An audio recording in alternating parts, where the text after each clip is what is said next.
आज अगर हम इन चीजों को सजोएंगे, इन वनस्पतियों को अच्छी तरह से रखेंगे, तब ना हम कुछ कर पाएंगे। बताइए माता जी। पीस करके और रात में भिगाते थे, बाल नहीं झड़ता था। और रीठा से तो लोग कपड़े धोते होंगे, आप भी धोए होगे, पहले धोए हो? हाँ, फिर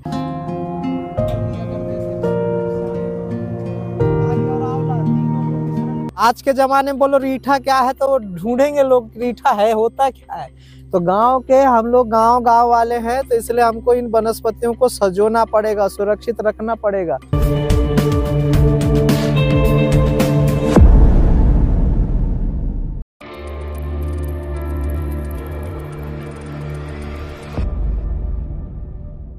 नमस्कार, आज आप फिर देख रहे हैं BSP 24 न्यूज़ में, और हम आपके साथ हैं वैद्य प्रदीप शुक्ला। जैसे कि आपकी बारी बारी से मैसेज है, जैसे कि आप यहाँ उन औषधियों के बारे में भी बताएं और जगह जगह जाकर के बताएं, और वो नष्ट ना हो और उन्हें बचाने का भी प्रयास करें। तो सबसे पहली चीज़ आप ये ध्यान दीजिए कि मुहिम आपकी होनी चाहिए। हम अकेले से बहुत सारी वनस्पतियों की सिर्फ जानकारी दे सकते हैं, आप मुहिम निकालिए कि वनस्पतियों को कैसे बचाया जा सके।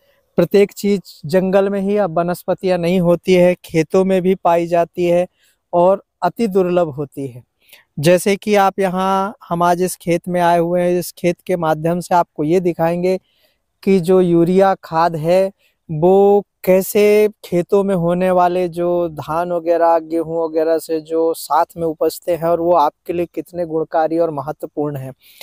तो आपको बता दें कि जैसे 18 प्रकार की ब्रह्मी में आपको हमने एक उल्लेख भी किया था कि गोरखमुंडी का भी नाम आता है। तो उसी गोरखमुंडी को आज हम दिखाने का प्रयास करने आए हैं। इस खेत है, और ये खेत पेंड्रा के नजदीकी पखरिया के पास में हम आपको खेत पर लेकर आए, क्योंकि अमरकंटक में खेत नहीं है दो चार, तो बंदरों की वजह से या अन्यत्र जीवों की वजह से वो बच नहीं पाते। तो हम आए हैं खेत में। पहले खेतों में बहुत वनस्पतियां होती थी जब हम छोटे थे, और हमें ले जाया जाता था खेतों में। तो ये बेटा ये चीजें हैं कि ये जंगली पालक है, और ये जंगली गोभी है, और ये गोरखमुंडी है। हाँ, फिर इसी तरीके से बहुत वनस्पतियां दिखाई जाती थी। लेकिन आज हम बात करेंगे गोरखमुंडी के बारे में, जो अभी फल तो नहीं लगे हैं, लेकिन हम आपको आपके कथन अनुसार कि आप उन दिव्य औषधियों के बारे में जानकारी दें। हम गोरखमुंडी नहीं पहचानते। तो इसकी जो मुंडी होती है, जैसे हमारा सर है, सेम ऐसा ही होता है, गोल सा होता है, और ये मार्केट में आपको मिल जाएगा। लेकिन जिन लोगों को पौधे पता नहीं है वो कैसे होते हैं, तो उसके बारे में हम आपको जानकारी देने के लिए आए हैं यहाँ। ये दिख रहे हैं, इन्हें गोरखमुंडी कहते हैं। ये थोड़ा सा उखाड़ लेता हूँ, एक दो पौधे तोड़ लेता हूँ। ये जैसे कि ये गोरखमुंडी है, आप देख रहे हैं। इसी वनस्पति को बुद्धिवर्धक भी कहा जाता है, पौष्टिकता में भी इसका उपयोग किया जाता है, क्योंकि एक आपने कहावत सुनी होगी, सोंठ सतावर गोरखमुंडी, घी गुड़मा बांधे पिंडी। तो ये उसी में से एक है, और ये बुद्धिवर्धक होती है, और ये खेतों में ही पाई जाती है, अन्यत्र जगह नहीं मिलती। और कुछ ऐसे पटपर वाले इलाकों में भी ये चीजें मिल जाती हैं, यहाँ पर भी हैं, यहाँ पर बहुत सारी हैं। तो आप उन्हें पहचान लीजिए। पत्ते गद्देनुमा होते हैं, थोड़े वाइट पन लेकर के हरापन से सफेदपन होता है इसमें। और साथ ही साथ यही गोरखमुंडी बहुत काम की चीज होती है, जो खेतों में होती है, और इन्हें हमें बचाना भी चाहिए और इनका सदुपयोग भी करना चाहिए। ज़्यादातर मार्केट से लाने से अच्छा है कि अगर आप खेत खलिहान के निकटतम रहते हैं तो इनको बचा करके रखें। इनको गाय वगैरह भी बहुत खाती हैं, और इनमें उनके अंदर भी बुद्धिवर्धक, तेजस सब बढ़ता है, और इनका इस्तेमाल भी वो कह दीजिए कि कुदरती रूप से उनको देवयोग से बना हुआ है। और इसी गोरखमुंडी को अगर आप घी गुड़ में बांधते हैं इसकी मुंडी का, और पंचांग, हाँ, आप बच्चों के लिए खास कर सुन लीजिए, इसके पंचांग जड़ मूल पत्ती फूल फल इसी में सब रहते हैं। तो उसके साथ अगर आप इस्तेमाल करते हैं तो बच्चों की बुद्धिवर्धक दूध के साथ देने पर आपके बाल भी नहीं झड़ेंगे, काले रहेंगे, और साथ ही साथ मजबूत भी होंगे, और बुद्धि तो बहुत विकास की ओर जाती है। तो इसका आपको इस्तेमाल करना चाहिए। यही गोरखमुंडी है, और इसी को तांत्रिक लोग अपनी तांत्रिक प्रक्रिया में भी लाते हैं, और इसका विषय तांत्रिक का है नहीं, इसलिए हम वो विषय तो नहीं बताएंगे, क्योंकि अन्यत्र लोग इसका गलत उपयोग भी करते हैं इनके माध्यम से। आजकल सात्विकता थोड़ी सी नष्ट होने लगी है। फिर भी अगर जिनको इसकी विद्या जाननी हो तो वो उस व्यक्ति को पहले मुझसे बात करनी होगी, समझना होगा, तभी हम इसके बारे में आगे की जानकारी देंगे। तो चलते हैं, ऐसे ही और भी वनस्पतियों के बारे में आपको बताते हैं। के और रात पीस करके और रात में भिगाते थे, बाल नहीं झड़ता था। और रीठा से तो लोग कपड़े धोते होगे, आप भी धोए होगे, पहले धोए हो? हाँ, फिर आज के जमाने में बोलो रीठा क्या है तो वो ढूंढेंगे लोग, रीठा है होता क्या है। तो गांव के हम लोग गांव वाले हैं, तो इसलिए हमको इन वनस्पतियों को सजोना पड़ेगा, सुरक्षित रखना पड़ेगा, तब जाकर के हम इन वनस्पतियों के द्वारा आने वाली पीढ़ी को नई युवा दे सकते हैं। आज आपको पता है 62 की हमारी जीवन आयु की गणना हो चुकी है कि 62 वर्ष तक ही हम जिएंगे, यानी 60 वर्ष तक आप नौकरी करो, 2 वर्ष तक, अब तो और 62-63 कर दिया, बढ़ा दिया। वो नौकरी करते करते ही समाप्त, यानी नाती पोता को खिला भी नहीं सकते। गणना के अनुसार गांव खेड़े में तो लंबी आयु है, मैं शहरों के प्रत्येक भारतीय की गणना बता रहा हूँ जो भारत में गणना हुई है। तो आज अगर हम इन चीजों को सजोएंगे, इन वनस्पतियों को अच्छी तरह से रखेंगे, तब ना हम कुछ कर पाएंगे। बताइए माता जी। तो हमें सजोना चाहिए। आपको पता है ये आम का पेड़ है, आम के पेड़ में पहले मोर आती थी, तो हम लोग जब छोटे छोटे थे तो लेकर जाते थे, तो हम लोग को खांसी प्रायः होती थी बच्चों में, ढेर सारी, कुछ खाना कहीं कुछ खाना, तो उसकी आम की मोर तोड़ते थे और छुर के और बोलते थे बेटा इसको चूस लो, थोड़ी देर में खांसी खत्म, दोबारा खांसी आती नहीं थी। अब बताइए आम की मोर तो फालतू ही गिरी रहती है, उसको उठा के बस ऐसा बोले नहीं रहता है ऊपर का फल, ऐसा खींच देंगे और बस बोले इसको बेटा चूसो, चूसने के लिए दे दिए, काम हो गया, खांसी गायब। अब ये चीज कहाँ मिलेगी? खांसी आया सीधा लेके जाते हैं हम लोग डॉक्टर के पास। तो जब हमको खांसी आती है तो कफ क्या है, अंदर जाकर के मल में निकल जाता है, टोरट होता है, जिसके कारण वो जो पकड़ा रहता है नलियों में ना कफ, वो छोड़ के सीधा पेट में चला जाता है, खखार के जरिए बाहर आ जाता है। तो बच्चे खखारते नहीं, बड़े तो खखार के बाहर, बच्चे नहीं करते, वो अंदर खींचते हैं, तो अंदर से पेट में मल के द्वारा निकल जाता था। अब ये प्रक्रिया कहाँ बचेगी? तो हमें अब इन सब चीजों को वापस जगाना है दाई, हम लोग को करना है कुछ तो, और लोगों को जानकारी भी देनी कि हमारे अमरकंटक क्षेत्र अब आज छत्तीसगढ़ हो गया, नहीं तो पहले तो ये एक ही था।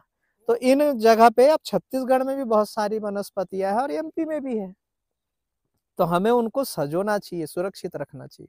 अब आप सबके सहयोग से होगा।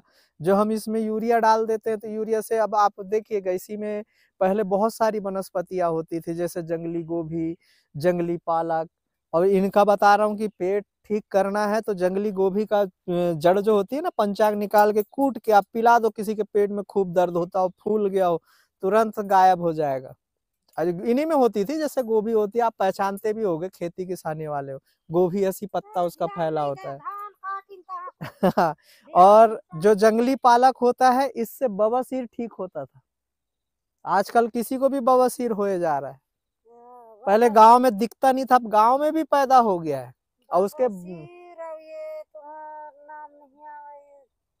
कैंसर और शुगर, तो कैंसर नहीं तो कैंसर होता क्यों है? क्योंकि हम इतना ज्यादा उसमें केमिकल डाल देते हैं अनाजों में कि वो पोषण युक्त रहता ही नहीं है। पहले हम चकिया में पीसते थे, तो हमारा जो वो होता था ना आटा, गर्म नहीं होता था, गर्म नहीं हुआ तो पौष्टिक है। अब आजकल मशीन में डाल देते हैं, गर्म होने के बाद खत्म, उसका पौष्टिक गुण खत्म, और फिर ऊपर से हम चाल लेते हैं, हमको चिकना खाने का आदत हो गया है। चोकर नहीं चाहिए। पहले कफ पैदा नहीं होता था, चोकर युक्त अंदर चला जाता था, अंदर से मल द्वारा बाहर आ जाता था। तो नई पीढ़ी को हमको सिखाना है, अच्छी चीजें खाओ, अच्छे विकास की ओर लेकर जाओ। तो हम यूरिया खाद नहीं डालत रहने सन, नाती लोग डाल दे हैं, लाल नहीं हम गोबर खाद नहीं तो इनमें ये मर जाते हैं, यूरिया डालोगे ना धीरे धीरे, ये जिन्हें हम खरपतवार समझ के छोड़ते हैं, बाकी ऐसा नहीं है। जो कुछ वनस्पतियां खेतों में ही पैदा होती है। ठीक है दाई, समझ में आ गया, बचाना है वनस्पति।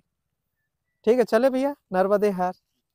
और फिर हम आपको दिखाते हैं एक नई वनस्पति जिसे हम गुम्मा कहते हैं, और इसी को ब्रह्मडंडी भी कहते हैं। देख लीजिए, इसी को ब्रह्मडंडी भी कहते हैं, इसी को गुम्मा भी कहते हैं। और यही वनस्पति हम बारंबार दिखा रहे हैं, ऐसे फूल होते हैं इस तरीके से हरा होने पर, और ये एक के ऊपर एक फल लगते, मतलब उसके गुम्मा लगते जाते हैं। इनमें ज्यादा भी हैं, कुछ में कम है। जैसे यहाँ देखिए इनमें ज़्यादा दिख रहे हैं 3, किसी में 4, ऐसे करके एक ही डंडी में बहुत सारे गुम्मा होते हैं। यही वनस्पतियाँ हमारे जो घुटने में जो ऑयल सूख जाता है, ग्रीस जिसे आप कह सकते हो, दर्द करता है, कट कट की आवाज़ें आती हैं, तो इनका तेल बनता है इससे। और इसकी तेल बनाने की विधि बड़ी सरल है, आप इसे घर में भी बना सकते हो। कैसा करना है कि 1 पाव आप तेल ले लीजिए, लेकिन कच्ची घानी का तेल होना चाहिए, सरसों का प्योर। और उसमें इसके छोटे-छोटे टुकड़े ऐसे कटिंग कर लीजिए, छोटे-छोटे, ताकि उसमें आप डाल सको। तो तेल लेना है और तेल लेने के बाद में उसको अलग कर लीजिए और इसको पानी में पकाना है। जब जैसे 1 पाव तेल है तो 1 ही पाव पानी बचना चाहिए मिनिमम। जब ये 1 पाव पानी बचेगा तब आप इसका पानी को छान करके और उसमें तेल में पकाते हुए इसको डाल देनी है। जब आप इसको डालोगे, लेकिन ये सावधानी पूर्वक करना होता है, अगर सावधानी नहीं करेंगे तो आग निकलेगी, क्योंकि तेल में अगर हम पानी डालेंगे गर्म में तो आग निकलती है। तो इसको खूब पकाना होता है, ध्यान दीजिएगा। पकाने के बाद ही जब आप उसमें डालोगे तो वो बहुत ही बढ़िया और एक अच्छा तेल बनकर के तैयार होगा। अगर आप घुटने में मालिश करोगे और इसमें किसी भी प्रकार का पदार्थ आपको लगाने डालने की ज़रूरत नहीं है, क्योंकि गाँव खेड़ों में इतनी सारी व्यवस्थाएँ होते हुए भी हम ना पहचानने के कारण हम नहीं डाल पाते हैं, लेकिन इनके द्वारा भी आप ठीक हो सकते हो। तो घुटने की कट-कट की आवाज़, गठिया बात जो होती है वो इससे चली जाती है। तो आप पुनः इसे देख लीजिए, आपके सवाल-जवाब बहुत होते हैं। तो यहाँ उसके साथ आप खाने में वनस्पति चूर्ण वगैरह आप अवश्य खाएँ, जैसे हाठिल है, बात बाटक है, बात गजेंद्र सिंह रस है, बात बाटक वाटिका, ऐसे करके आप कंचनार गूगल, केसर गूगल, इनका इस्तेमाल भी आप कर सकते हो। जो प्रायः आपको कोई वनस्पति बनाने वाला अगर है कोई वैद्य, तो उनके सलाह से ही आप उन वनस्पतियों का इस्तेमाल करें। कभी-कभी होता है हमें ज़रूरत नहीं होती, ज़बरदस्ती नहीं खानी है। वैद्यों से आप अनुमति ले लें, जानकारी ले लें, तभी उसको आप सेवन करें। ऐसी वनस्पति के बारे में बताते हैं जिसके बारे में हमने कई बार बोला है कि आपको पेट साफ करना हो तो आप उस किस वनस्पति का उपयोग करोगे जो आपके निकटतम हो। आप प्रायः हर जगह मत ढूंढिए, कस्तूरी आपके पास ही है, आप बन-बन मत भटकिए। तो ये है बबूल का पेड़ है, और इसी बबूल की जो कौली-कौली मुलायम पत्तियाँ होती हैं जो निकली रहती हैं, इन्हें आप पत्तियों को तोड़ लीजिए 1 मुट्ठी और इसका सेवन कर लीजिए। और सेवन करने के बाद में आप तो आधे घंटे के उपरांत इसका दूध पी लीजिए मिश्री युक्त। आपका पेट 3-4 दिन, 5 दिन, 7 दिन में बहुत अच्छे से क्लियर साफ हो जाएगा, और साफ होने के साथ-साथ में आप अपने आप को मजबूत और अच्छा समझेंगे, और वो खुद ही ताकत युक्त आपको समझ में आ जाती है इसका इस्तेमाल करने के बाद। इसकी जो फलियाँ होती हैं, इनकी फलियाँ शुगर में इस्तेमाल की जाती है, शुगर की दवाइयों में। साथ ही साथ जो इसका गोंद होता है, ये हमें गुप्त रोगों पे सहायता करती है। गाँव के लोग क्या करते थे कि इनकी वनस्पतियों को इसके गोंद को निकाल करके और दूध में पकाकर और उसके बाद उस दूध को पीते थे। ये थी इनकी ताकत की चीज़ें, जो गाँव में आजकल तो इन बबूलों को ऐसे काटा जा रहा है व्यापार के उसको लेकर के कि इसकी फर्नीचर बनाई जाएगी, लेकिन इसमें वनस्पतियाँ बहुत होती हैं और इनका उपयोग आप कीजिए। आस-पास बबूल को आप बच रहने दें, काँटे होते हैं, इससे आप वंचित ना हों। काँटे के साथ-साथ आपको इसको बचाना भी बहुत ज़रूरी है। वनस्पति के बारे में बता रहे हैं जिसे हम प्लास कहते हैं, छिउला कहते हैं, टेसू कहते हैं, और कई सारे नामों से भी इनका नाम जाना जाता है। तो आज हम इससे मिलाते हैं। इनमें 3 पत्तियां होती हैं, 4 पत्ती, 5 पत्ती का भी अति दुर्लभ माना जाता है। इनके पत्तियों को गणेश जी का वास मान करके इस्तेमाल करते हैं। आप लोग बोलते हैं कि पलास कैसा होता है, पलसा कैसा होता है, तो आज हम आपको खेत पर यहीं आए हुए थे और मिल गया है, तो उसके बारे में आपको जानकारी दे रहे हैं।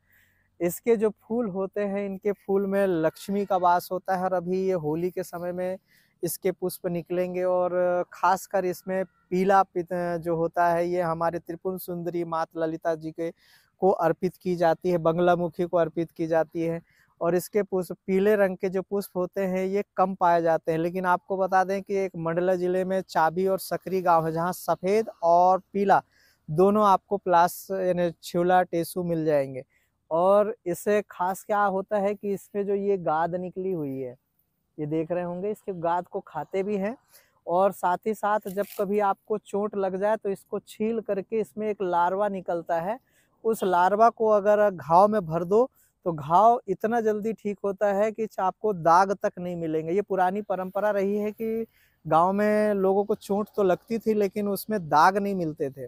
घाव होते थे लेकिन दाग नहीं होते थे। उसका कारण यही था कि हम इनका वनस्पतियों का उपयोग करते थे। इनमें एक लार्वा बहुत मजबूत होता है और वही लार्वा हमारे लिए फ़ायदेमंद होता है और इनको थोड़ा-सा पत्थर वगैरह से छील लें और निकाल करके और घाव वाली जगह में उस लार्वा को लगा दें, तो वो घाव भर जाता है। दूसरी चीज़ है कि हमारे आपने बाँस का तो नाम खूब सुना होगा, जब कभी ताज़ा घाव लग जाए, तो बाँस के बारीक-बारीक किसी पत्थर के उसमें से पतला-पतला एकदम जैसे हम किसी को खरोंचते हैं, घिसते हैं, अगर आप लगा दो तो ब्लड बंद हो जाएगा और उस जगह पर भी निशान आपको कभी नहीं मिलेंगे। तो गाँव के लोग बड़े छोटी-छोटी चीज़ों को लेकर के बड़े चतुराई के साथ पहले इस्तेमाल करते थे, लेकिन आज का जो कल्चर है, नई पीढ़ी है, वो इन सब चीज़ों से परे होते जा रही है और हमें अगर थोड़े से प्रयास से अगर उनको उस चीज़ की जानकारी हो जाए, अपनी ताकत स्वयं में जानकारी ले लें, तो इससे अच्छी चीज़ तो हो ही नहीं सकती कि वो पुरानी चीज़ों से ही वापस हमारी जो जीवन लीला है, उसे हम बढ़ा सकते हैं, पौरुष शक्ति को बढ़ा सकते हैं, दाँत, खाज, खुजली ऐसे अनेक-अनेक जो नासूर रोग होते हैं, इनसे बच सकते हैं, शुगर जैसे रोगों से बच सकते हैं। और एक ख़ास विशेष और बात बता दें इसी से, तो इसका छाली बता दिए, गाद बता दिए और साथ ही साथ इसके जो फूल हैं, पत्ते हैं, इनके बारे में जानकारी हो गई। अब आप इसके फल के बारे में जानकारी ले लीजिएगा।